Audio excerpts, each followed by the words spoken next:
Facebook Live. All right, Squeeze Monday. You tell me when you want me to get this party started.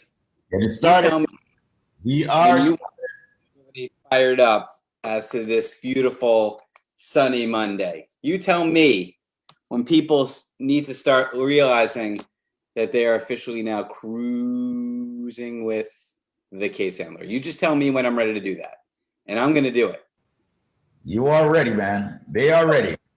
All right. Well, good morning. I'm sure I've been doing it for the past minute, and people are like, what the hell is he talking about? He's on. Good morning, ladies and gentlemen. My name is Adam Handler. I am your case handler. I'm trying to turn my light on here. I'm a partner of Pollack, Isaac, and DeSico. I head up the personal injury department here. And today is Monday, March 8th. The sun is shining, the weather is sweet, and I am here to move your dancing feet. Hope everybody had a great weekend. The phone calls, seriously, were coming in like crazy this weekend. And why were they coming in like crazy? Well, fortunately, not everybody was getting into a car accident, but they were coming in because people are listening to you, Squeeze, talk about those free consultations we're giving for a very, very limited time. Dozens of people have called in. I'm sure those, they're coming in right now, actually. People calling in for that free consultation with respect to immigration, kind of figuring out where they stand, taking advantage of what we're offering to the community. Certainly, we're embracing the community that has embraced us back for so many years. So again, good morning to you, 93.5 FM listeners. Good morning to you, Facebook followers and viewers. We're so happy you're here with us. We know there's other places you can be, other things you can be listening to and watching right now, but the fact that you're here with us means the world. And we hope we're going to give back to you by providing quality information as to who we are, what we do, and how we do it. Because we are Pollack, Isaac, and DeSico, a full-service law firm here in Manhattan. We handle all types of law. Again, I handle the injuries cases. Nelson, who's with me today, handles the immigration cases. Alexandra handles the immigration cases. And how we do it, we do it in an exceptional manner that not only yields you the best possible result, but certainly makes you feel like you have a lawyer that cares for you like family. With that being said, I'm looking over at Squeeze. He's still doing his thing, so maybe I'll give another minute. You give me the thumbs up, buddy, when you're ready to be my co-host. I'll just. Adam, I have a question, actually, by the way. All questions must be submitted in writing or posted in comments. Are courts open?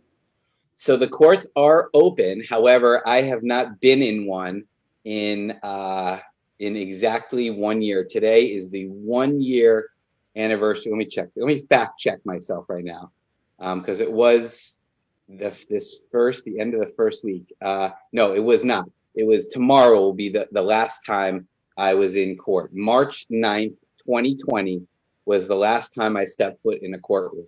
Everything's been done virtually over the computer. The courts are open. The judges, the clerks, and the court attorneys are there. I don't think they're there all the time because half the time we're doing a Zoom call with a judge, they seem like they're in their living room. Although that now they're trying to trick us because they have these virtual backgrounds that look like they're in a courtroom. But then when they stand up, it gets like all like jumbled, so it's like a fake background. It's like when Squeeze is trying to hide the fact that he's in Jamaica, and puts that fake background of his studio behind him. But yes, the business is being conducted. I don't know what you're talking about. Right. Yeah. Right. Business is being conducted, Nelson. Just certainly not in the manner that I'm used to. And what about you? When was the last time? I mean, you've been to immigration court this year, correct? Only on detained cases. In fact, non-detained cases for 26 Federal Plaza and 299 Broadway have been postponed once again through April 16th. So, I don't know that they necessarily know when they plan to open, but open to the public, that is, because they are open. They're actually issuing briefing schedules and they're granting motions, they're denying motions, they're issuing decisions. but the court is not open to the general public. It's unclear at this time, again, when, and again, this goes for 299 Broadway and 26 Federal Plaza. If your case is, or if you are on the detained docket, those cases are probably the only cases going forward at this time in New York City. Interesting. And Alexandra, when was the last time you were in court? 4 years ago. Oh, okay. So and it's important that people understand that not, you know, I always stress we are practicing attorneys, right? As practicing attorneys, we are the ones working on your case, and, you know, going for that most favorable result. But there's a distinction between practicing attorneys and attorneys that, you know, go to court or need to go to court. So can you explain to everybody out there how, and I know that you are a super busy attorney, how does your practice dictate that you are so busy, but you don't actually have to go to court? Well, I'm on the business side. What this means is that we represent employers who are trying to hire foreign workers. So our practice is geared towards affirmative filings with the U.S. Citizenship and Immigration Service. We do, however, we don't go to court necessarily, but we do represent applicants before USCIS at the time of their interviews. But it's a different type of proceeding. So when you say court, I'm thinking, you know, immigration court or regular civil court. I don't do much of that. I used to, and this is why I said the last time I was there was 4 years ago in Massachusetts. But right now, my primary focus is on the administrative side of it. So it's more of a transactional practice? Correct. That's exactly right. It's a transactional practice. Gotcha. And Nelson, you obviously go to court because you're the man, you know, dipping in there when people are detained and in deportation. So not only are you going to court, but you were going to prison for, that sounded bad, but you know what I mean. You were going into the jails to meet with these clients, right? You were really Correct. Soldier on the ground. Correct. So, you know, something I typically tell most of the families, you know, when I represent a family member, you know, many times the family will come in and say, listen, you know, we want to fight this case. We don't care how much it costs. We don't care the time involved. That's great. But I think we really need to speak to the person who's actually detained. You know, sometimes the person has been detained for months and they've never been detained previously or incarcerated previously. And sometimes the person does not necessarily want to stay in there another 6 months. You know, sometimes the person actually just wants to go home. And that's something I recommend, you know, in most of my detained cases. You know, why don't we speak to the person who's actually in jail and see what he wants to do? You know, make sure he understands the risks involved, make sure he understands the complexity of his case, you know, the negatives, the positives, and allow him to make a decision. Because I think, you know, obviously, yes, it would be great to go forward and you know, fight the case. But in certain situations, you know, I recommend to the family, listen, instead of spending all this money paying a lawyer when chances are we're going to lose, have him go back home and send him some money to help him out when he gets there, you know? And I believe that's money better spent, right? You know, again, depending on you know, the immigration violation, depending on the criminal history, depending on the equities in the case. You know, I had a client literally tell me the other day, you know, you're the first lawyer who doesn't claim to win every case. I said, because I don't, you know? So I try to keep it honest with these people. I believe there's a difference between making a decision and making an informed decision. And that's just, you know, as you would say, that's how we do things at PPID. Absolutely. Wonderful, wonderful. Love you guys, man. Love what it is that you're doing for the community out there. But first things first, with all due respect and the gentleman I am, let me just say happy Women's Day to the boss lady, Alexandra Bondikoff. I, you know, want to say thank you. Okay, for being, of course, the lady, the woman that you are and contributing to the world. And also, of course, being the stalwart of an immigration attorney, helping out thousands of people to accomplish their status here in the United States legally. I want to say thanks to, of course, my comrade, Mr. Case Handler, who was filled with jokes this morning and also very well informed about many things, not just the fact that he's an excellent personal injury attorney and have settled well over $130 million when it comes to accident cases. I also want to say thanks to Nelson, who has visited many people in jail, okay, and I've advised people accordingly as to what they should do in regards to their status in the United States. Thank you all so much for being here. Those people who are listening to us on 93.5 FM, those people who are watching us on Facebook and other social media platforms, you are in tune, as Adam noted, to the most powerful, in my opinion, law show on radio, on video in the nation. And they are with the firm Pollack, Isaac, and DeSico. So powerful, ladies and gentlemen. They're very straightforward, they're honest, and they have helped thousands of people in this country, the greatest country in the world. Just want to say Adam Handler is going to be pulling up what's called a true success story on his side of the firm, the personal injury side. Okay, that's where Adam demonstrates one of the clients that he has actually helped, ladies and gentlemen, in an accident case. And believe me, I've known this man for well over 15 years, and he's a straight shooter, a very honest shooter. Before we get to Adam in about 3 minutes or so, I want to ask the boss lady, Alexandra Bondikov or Nelson Madrid, are there any updates that you'd like to drop on immigration as I give out the number for about 15 seconds to everybody out there who would like to get that free consultation? Many people throughout the weekend called Pollack, Isaac, and DeSico for that free initial phone consultation. No, it won't be 30 minutes. No, it won't be an hour. No, it won't even be 20 minutes. So all I've got to say to you is, if you are out of status or you know anyone who is out of status or you need immigration help, call the law firm, set up an appointment, speak with Ralston. He'll do it for you. All right. Ralston is my yard friend, my Jamaican friend. He'll set it up for you there at the firm, PPID. Once again, anyone who would like to get their immigration questions answered, get that free consultation, after which you should hire the firm, call this number now, 844-774-3529. That's 844-774-3529. 844-774-3529. Call the firm directly at that number, 844-PPID-LAW. Just to demonstrate what it is that we do here at PPID and Cruisin with a Case Handler, a show about personal injury and immigration. Here's a question that I'm going to ask one of the immigration attorneys. I am a Jamaican living in Portmore, St. Catherine. Know it very well. In 1996, I was traveling to the United States with a fraudulent lost passport, stating that I was a green card holder living in the US. I was detained at the JFK airport and sent back home the following day. My 27-year-old daughter has a green card and she's now applying for her citizenship.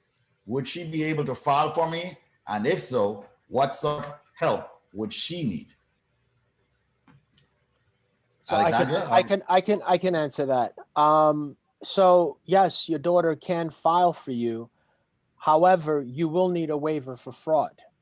The fraud does not go away. The only qualifying relatives for a fraud waiver are parent or spouse. So either one of your parents is a lawful permanent resident or a United States citizen, or your spouse is a permanent resident or a United States citizen, and that would have to be the basis for the waiver. A child is not a qualifying relative for the waiver. So if your daughter does file for you, yes, you can have that I-130 petition approved. Eventually, you will appear at a consulate interview, and they will find you inadmissible based on past fraud.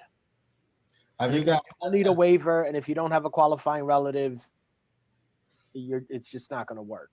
Has the firm PPID, Pollack, Isaac, and DeSico ever handled any waivers successfully, Nelson? Of course, we do waivers all the time. All the time. I mean, there's many different types of waivers. There is a provisional waiver for those who have accrued unlawful presence and will need to go back home to consular process. There are fraud waivers.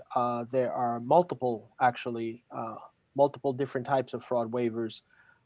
There are criminal waivers or waivers that would waive any crimes for which obviously you have been convicted or pled guilty to.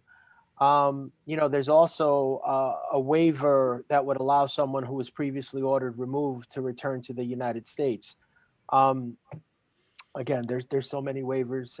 Squeeze. I could spend about 20 minutes talking. If you're watching on Facebook right now, and we really haven't stressed it enough, if you're listening on 93.5 FM, take one step further. Check us out on Facebook, check us out on Instagram, check out the Case Handler on Instagram and Facebook or PPID, because you can see the show live right now. And if you're watching the show right now, Nelson's office looks like it's filled with waivers everywhere, right? Nobody has more files going on at one time than Nelson, and we love him for it because he knows everything about every file. I walked into his office last week about a mutual client, a personal injury client that he helped get a green card for in 2018. And I was like, by the way, I need information about, her daughter, filing for her. He knew everything. He knew everything off the top of his head. Yeah, he really did. Actually, Adam asked me, how was it she got her green card? And I said, oh, her daughter. Why did she take so long? Because her daughter just turned 21. When did she get an employment authorization? I said, yes, she did. This is from 3 years ago, Squeeze. And this guy remembered every detail of the file. Unbelievable. Wow. Unbelievable. Ladies and gentlemen, so once again, you're listening to the attorneys from PPID. You're listening to the most powerful attorneys on this radio station. I say that with absolutely no apology. So if you get hurt in an accident, you need that guy, the case handler, all right, with that robust mic, all right? The guy was settled, like I said, $130 million in cases. Everybody, when they get hurt, is calling Adam Handler. Everybody. No one wants to take a chance with some other attorney. No flip-flopping. You stick with the case handler. You stick with the team that's truly going to give you the help you need. So once again, if it's immigration, you reach out to Nelson, you reach out to Alexandra Bondakov, reach out to Conrad Pollack, the managing partner, and that number is 844-774-3529. Accidents, the case handler, 844-774-3529. Separate departments, different departments, ladies and gentlemen, and that's the reason why we reach out to them. I've got a question for Alexandra Bondakov, the boss lady, one of the top immigration attorneys at the firm PPID. It says here, as I asked on a Monday, my sister travels twice on her tourist visa. The second time she illegally worked for a day. She tried to enter a third time, but was stopped and questioned at the border, to which she admitted to working. She got deported and a 5 years ban. It's been a year since, and she's now married to a U.S. citizen, and they have a child and one on the way. How can he petition for her without waiting 4 more years? Well, it sounds like she is an immediate relative, so the husband can file the petition for her. But since she's abroad, she would have to appear at an interview to get her immigrant visa. And at that point, her 5-year expedited removal is going to come up. So she's going to need a waiver for this. Right. I mean, it will take some time. Will take some time. All right. So there's no super expedient process. I think that's a question that one should actually call you up, Alexandra, call up Nelson. Absolutely. Ask for Ralston and get that, that appointment set up. Get at least a quick initial consultation set up, but definitely 100% higher. Ladies and gentlemen, I say to you as David Squeeze Annakie right here on this radio station, all right? Don't do your case yourself. Let the attorneys do your case, all right? I'm about to go to, of course, the case handler, a man who shows off the success that he has accomplished for his clients, the top attorney on the station, the man who never yells. I've never heard him yelling or screaming, ever, like he's Crazy Eddie. He's always, you should hear me settle a multi-million-dollar case. You'll hear me yelling and screaming. Very charismatic in court, I heard, So, ladies and gentlemen, call this number. Set up a consultation with one of the immigration attorneys. The number is 844-774-3529. Attorneys, give me 10 seconds. I want to get to at least 50 shares on Facebook today. So I'm asking everyone who is listening to us on the radio, log on to your Facebook account and start sharing the show. It's on David Squeeze Annakie. That's the name of the page. It's also on the Case Handler. It's also on PPID, Pollack, Isaac, and DeSico. All right. Share the show with as many people as you can in groups, in pages, on your timelines, to your friends. Okay. I need at least 50 shares. Alisa and Zaina and everybody on my marketing team need to get up to that 50 shares right now today. We're going to set a quota for the day.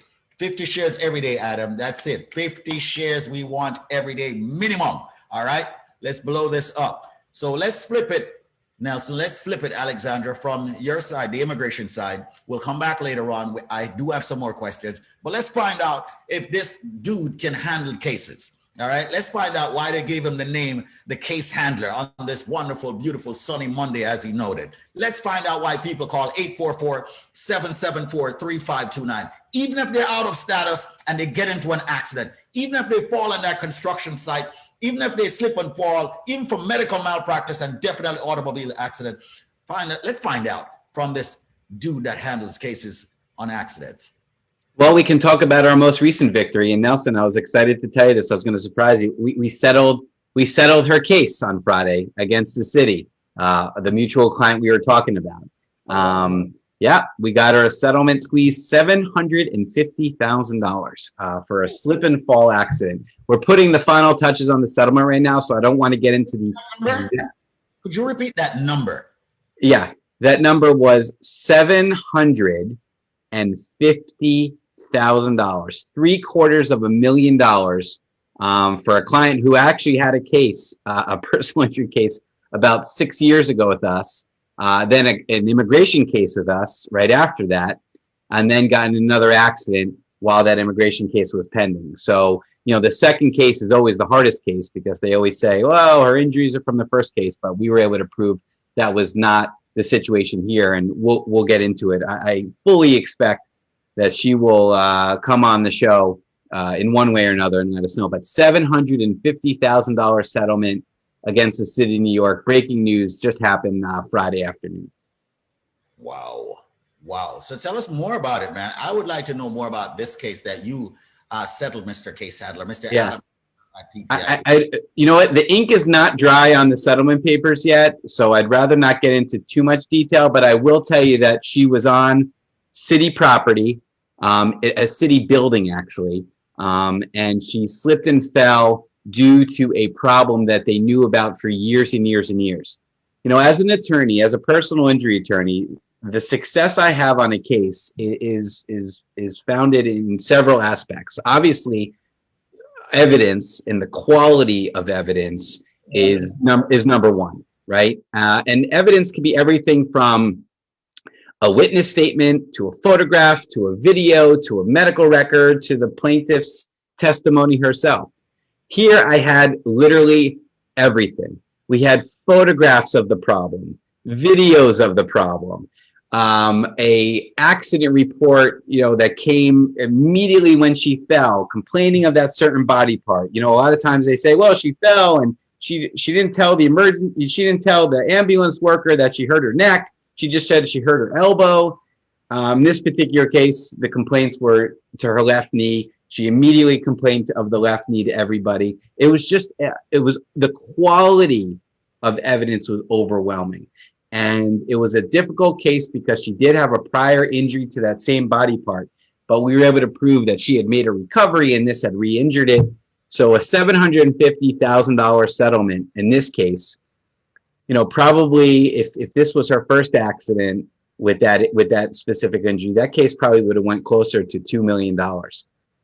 But you can only work with what you have to work with. But the city initially offered $150,000, and she was tempted to take it. She's like, well, how are we going to win this case? I already hurt my left knee. I already had surgery on my left knee. They already knew I had left knee problems. I'm like, let me do what I got to do. And through Nelson's help, because that's why I had to approach Nelson about the immigration issue, because the big deal is why she was not working during a time. Was she not working because she was disabled from the first accident? And no, we were able to prove that she was not working because she had no legal status here in the United States until Nelson got involved and got her a green card. So the fact that we were able to prove that the reason why she was not working is because she didn't have legal status, as opposed to the disability from her first injury, that really, I think, Nelson, drove the point home. Because as soon as she got her work authorization, she started working, right? So it really was a full team effort. Nelson, thank you again for your assistance with that. I owe you a donut. And we'll talk more about it. But $750,000 against the city of New York. Very, very excited to tell you that story, Squeeze. That is unbelievable. Unbelievable. How do you feel about this case, Nelson, as people call 844 PPID law to get that free initial consultation? Because many people out there right now, they have major situations going on in immigration, and many people out there get into accidents who are out of status. And that's the reason why they seek and they find the case handler, the Adam handler.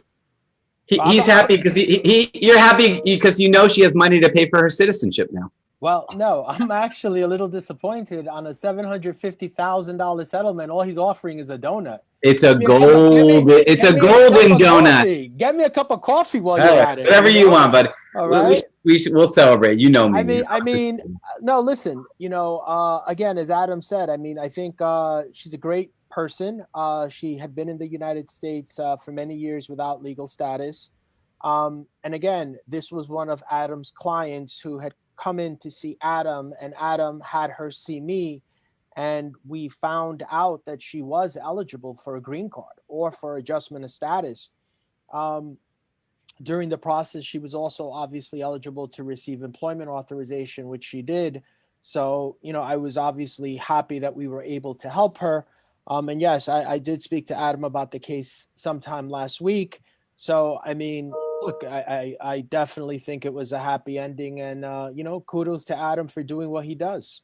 Absolutely. Yep, full team effort, and that's what we do. She's a client of the firm, not just the client of mine, and we're super excited for her. You know what?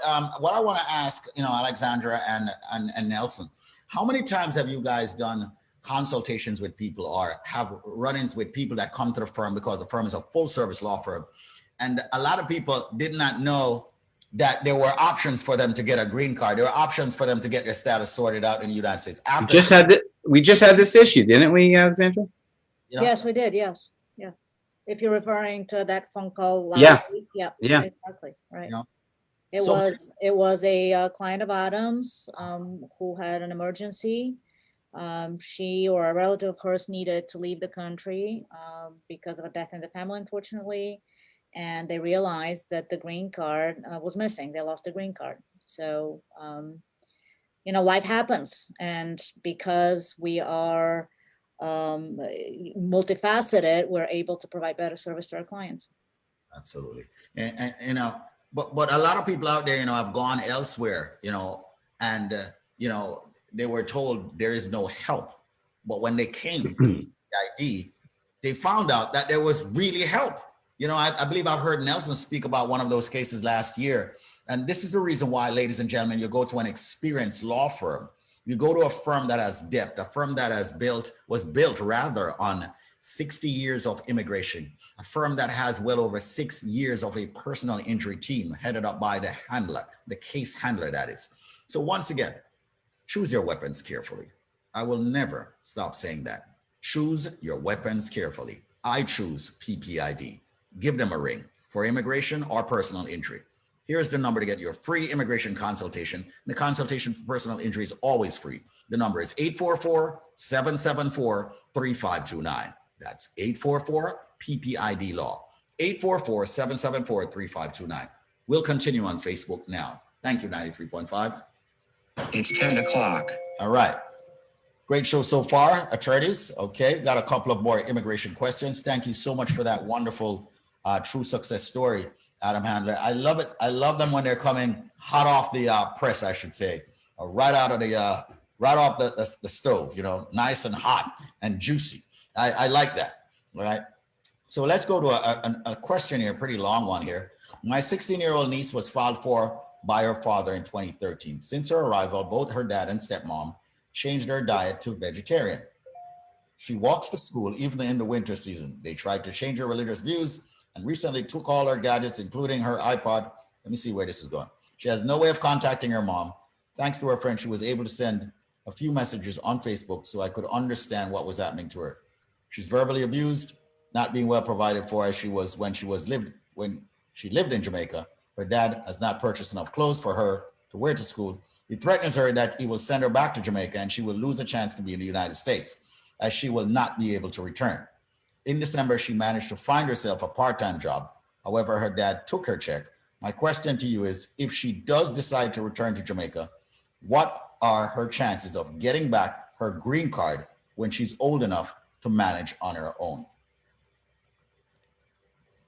I guess basically she's 16.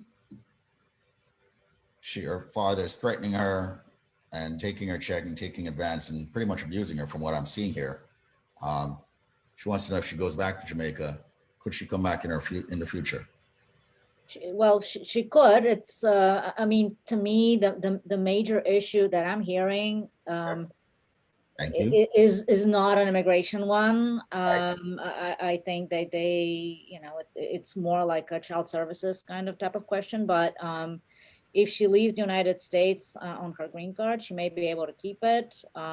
She may be able to apply for a reentry permit. So there's ways that she can keep the green card. So basically, I think that the most important thing is to take care of the abuse problem, and then if she decides to go back, definitely call us. We can help her with. I believe, yeah, I'm not a part of the family. I don't know the family, but I believe with this, I think an initial consultation with a firm is in order. But what I personally believe is that in a situation where there's abuse, I do believe, considering the situation and being worried about your status here in the United States, give the appropriate services, respective authorities, a call. She does have the right to stay here in the United States. She is 16 years old. She is being abused. And I do believe that she should reach out to child services. Okay. And it starts with actually making a call to the firm. Let's do right by this 16-year-old kid. Very, very quickly, David, if I could just jump in. The reentry permit she would have to file before leaving the United States. She'd have to be fingerprinted before leaving the United States. If she left the United States without filing for that reentry permit and was outside of the United States for a year or longer, her returning, even given the circumstances, will be extremely difficult. So I agree with what you said. I think in a situation like that, I had a client once come see me, and he broke down hysterically. And I said, listen, before you speak to me about any potential case, go get help. You need help. He couldn't speak to me without crying. And that was pretty much the basis of his claim. But, I think it's important to get people help first, and then we worry about the immigration status thereafter. So. Absolutely. And there are authorities, ladies and gentlemen, in this case. Once again, please share this. Okay, very important that you do that. Many people are out there going through situations and need help from these powerful professional attorneys. All right, they'll point you in the right direction, regardless of the situation you're in, just like Nelson did. All right, just as, Alexandra Bondakov noted. The number is 844-774-3529. Final question here before I ask my brother, the case handler, to conclude.